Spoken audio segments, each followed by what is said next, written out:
నడవది బిడ్డ జాగ్రత్త. మునుపు జరిగినట్టే జరగాలి, ఇంకా మంచిగా జరగాలి, కానీ చెడ్డగా జరిగితే జరగనీయం, మిమ్మల్ని నిద్ర కూడా పోనీయమని నేను చెప్తా ఉన్నా.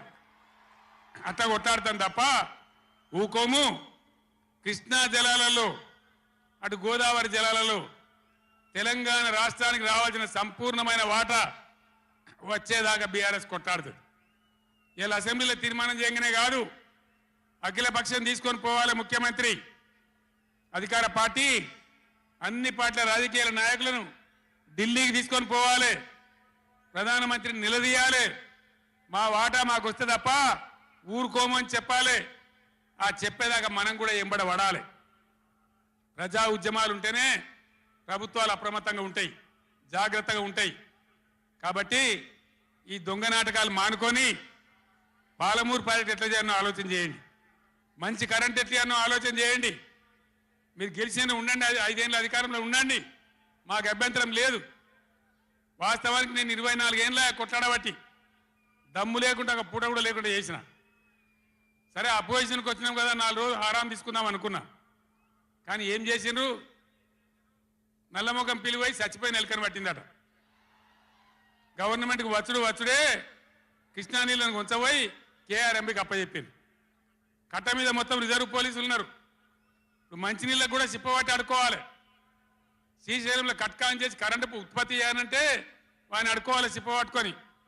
మనకున్న అధికారాన్ని ఉంచబోయి 9.5 ఏళ్ళు నేను కాపాడినా. నన్ను కూడా బెదిరించారు, కేసీఆర్ ని గవర్నమెంట్ తీసేస్తాం, రాష్ట్రపతి పరిపాలన పెడతామన్నారు. పెట్టు దమ్ముంటే చూద్దామని చెప్పిన నేను, కానీ చెప్పలే. మా మీద కూడా మస్తు ఒత్తిడి తెచ్చారు. ఎప్పటికప్పుడు లెటర్లు రాసుకుంటూ బోధన చేసుకుంటూ పార్లమెంట్లో మన ఎంపీలు మేము కొట్లాడి ఆపినాం, కానీ చెప్పలే. ఇలా వీళ్ళు చెప్పిండ్రు. మొన్న మన ఎంపీలు పోయినరు, నామా నాగేశ్వరరావు గారు, రంజిత్ రెడ్డి గారు, కేశవరావు గారు అందరు పోయినరు.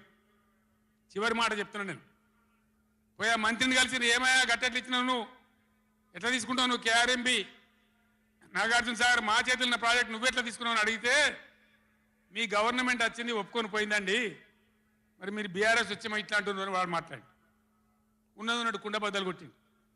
మన ఎంపీల ముఖం మీదనే చెప్పిండు, మీ తెలంగాణ గవర్నమెంట్ వచ్చి ఒప్పుకొని పోయింది, మరి మీరు బీఆర్ఎస్ వచ్చి వద్దంటుండ్రు, ఇదేం కథ అని మాట్లాడండి. అందుకే నేను చెప్తున్నా, ముఖ్యమంత్రి కానీ, ఇరిగేషన్ మంత్రి కానీ, రాష్ట్ర మంత్రివర్గం కానీ ఇప్పటికైనా పిచ్చి పనులు, పిచ్చి ఆలోచనలు బంద్ చేసి వెంటనే అసెంబ్లీ బడ్జెట్ సమావేశాలు ముగించి మొత్తం అఖిలపక్షం తీసుకొని ఢిల్లీకి పోవాలి, మాట్లాడాలి. బ్రిజేష్ ట్రిబ్యునల్ టైం ఫ్రేమ్ పెట్టమనాలి. ఇలా గవర్నమెంట్ చేయాల్సిన పని మాకు ఎన్నో దశాబ్దాల నుంచి అన్యాయం జరిగింది కాబట్టి బ్రిజేష్ కుమార్ ట్రిబ్యునల్కు 6 నెలల్లోగా తేల్చండి అని కేంద్రం ఆదేశాలు ఇచ్చినట్టు కేంద్రం మీద ఒత్తిడి తేవాలి. గా పని చేయాలి, కానీ గొంగడి నాది కాదు, చెప్పులు నాది కాదు అన్నట్టు, నాకేం జిమ్మదారు లేదన్నట్టు, అధికారానికి అయితే వచ్చినాం మళ్ళీ చూసుకుందాం 5 ఏళ్ళ నాటికి అన్నట్టు వ్యవహారం చేస్తే ఊరుకోరు, గర్జిస్తారు, నిలదీస్తారు, ఎక్కడికక్కడ ప్రజలు నిలబెడతారు.